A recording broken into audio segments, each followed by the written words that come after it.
My name is Magda Havis, and this is a short 8-minute presentation entitled Cell Phones and Cigarettes, What Do They Have in Common?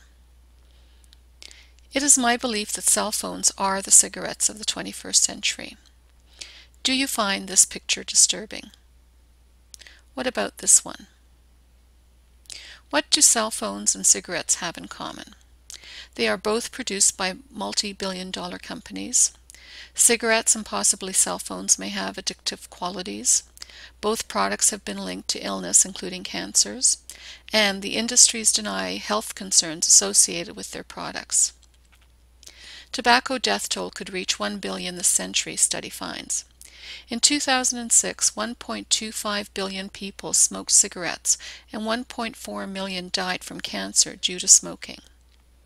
Today, 4 billion people use cell phones worldwide, and even a small increased health risk could have devastating consequences with so many users.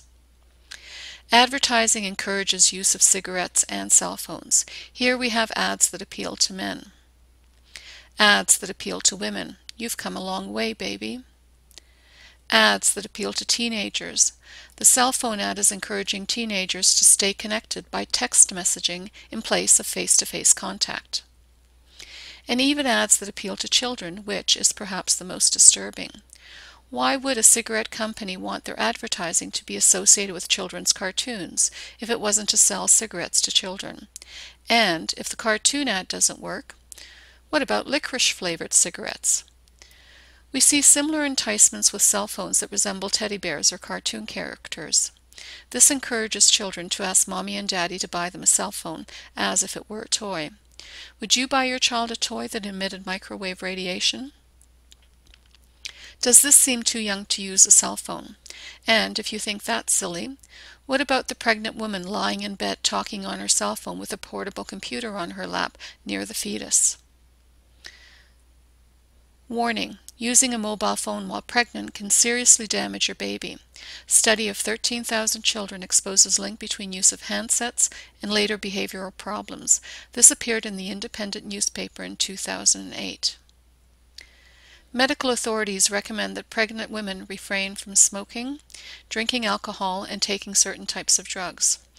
Why do they not also include warnings about using wireless technology and being exposed to microwave radiation? What about preconception? How many people do you know who keep their phones in their hip or back pocket? Cell phone radiation affects sperm. The key findings of this report, published in 2008, are shown in the next slide. Effect of cell phone use on sperm parameters. In green, we have men who did not use a cell phone. In blue, those who used a cell phone less than 2 hours each day. In red, those who used a cell phone between 2 and 4 hours each day. And in black, those who used a cell phone longer than 4 hours each day. There was no difference in semen volume, liquefaction time, pH, and viscosity with cell phone use. However, men who used a cell phone longer each day had lower sperm count, reduced sperm motility, reduced sperm viability, and fewer sperm with normal morphology. In other words, men who used a cell phone for longer periods had fewer sperm, and these sperm looked abnormal, they died more quickly, and moved more slowly. Once information questioning the safety of these products became public, the manufacturers began to examine ways of reducing exposure. Cigarettes were given a filter tip. Cell phones were paired with headsets. Why are we concerned about cell phones? Because they emit microwave radiation, the same type of radiation generated by a microwave oven to heat food. Indeed, guidelines in many countries are based on a heating effect. If this radiation doesn't heat your tissue, it is assumed safe. This assumption is outdated and not supported by the science. Dr. Leonard Hardell and co-workers reviewed the scientific literature on cell phone use in tumors and produced this report in 2009. Here are the key findings from this study. After 10 years of cell phone use, there was an increase in ipsilateral tumors.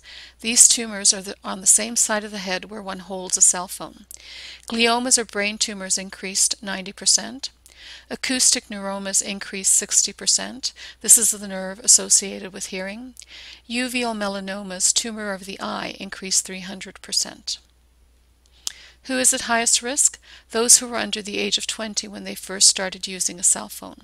For them, the increase in ipsilateral tumor after 10 years was 420%. These three images show the depth of microwave penetration into the head of an adult on the left, the head of a 10-year-old child in the middle, and the head of a 5-year-old child on the right. The yellow area at the bottom of each picture is the location of the cell phone by the ear. Why are children more vulnerable to cell phone radiation? Because children absorb more energy than adults from the same phone, and the energy penetrates more deeply. Tumors in the midbrain are more deadly than those in the temporal lobe, and the midbrain tumors are likely to become more prevalent with deeper penetration of the microwaves. Children's cells are reproducing more quickly than adults, which makes cancers more deadly. Children's immune system is not as well developed as adults, hence children are less effective at fighting cancerous growth. As a growing number of children use cell phones, they have a longer potential for lifetime exposure than adults. For these reasons, it is critical that children under the age of 16 use cell phones only for short, essential calls. Just as we have warnings on cigarette packages, cell phone manufacturers are beginning to put warnings in their user manuals. BlackBerry warning reads, "Keep the device at least 0.98 inches from your body and should not be worn or carried on the body." What do cell phones and cigarettes have in common? Both are associated with tumors. For cigarettes, it is lung cancer. For cell phones, it is tumors associated with the head. Now, do you find this photograph disturbing? So what can you do to reduce your exposure? Minimize your use of mobile phones, and that includes cordless phones in the home. Maximize the distance from your head or body by using it in speaker mode or using it with a hollow tube headset. Don't use your phone when it is in roaming mode or when you are in a vehicle because radiation levels will be higher. Texting is preferable to speaking. Those who are more vulnerable, children and pregnant women, should not use cell phones except for short, essential calls. For more information, visit these websites. Feel free to forward this presentation to those who need to know. Thank you.